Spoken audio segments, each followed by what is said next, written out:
Welcome to Chem 12, Unit 1. It's called Reaction Kinetics. Reaction kinetics is the study of the rates of reactions and the factors that affect those rates.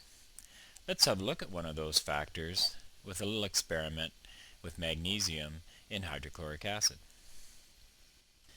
When a piece of magnesium is added to 1 molar and to 6 molar hydrochloric acid, you notice it reacts a lot faster in the 6 molar. Pretty soon it's virtually all gone while the 1 molar is still reacting.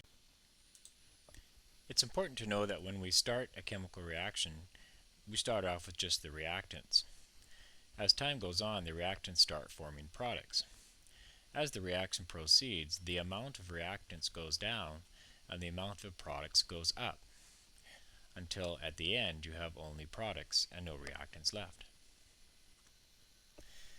Rate is always a change in something over change in time. In chemistry, we're dealing with substances, so it's always the change in the amount of something over unit time. Since products increase in a chemical reaction, or products are formed, rate could be expressed as the quantity of a product formed per unit time. Here's an equation we have for the reaction that took place in the test tubes. Solid magnesium reacts with aqueous HCl to produce hydrogen gas and aqueous magnesium chloride. Since hydrogen is a gas, it can be collected. As you can see, the hydrogen gas that's formed goes through the rubber tube and is collected by displacement of water. The products of the reaction are hydrogen gas and magnesium chloride. Since hydrogen is one of the products, the rate can be expressed as the amount of hydrogen formed per unit time.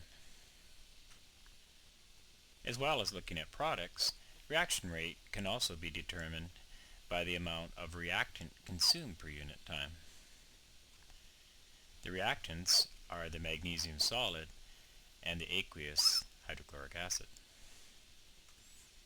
Since magnesium is a reactant, the rate could be expressed as the amount of magnesium consumed per unit time. Notice that magnesium is a solid. Because it's a solid, we could easily measure its mass, so rate could be expressed as the mass of magnesium consumed over unit time. The other reactant is aqueous hydrochloric acid. Aqueous solutions can be measured by concentration, so the rate could be expressed as the change in concentration of aqueous HCl per unit time.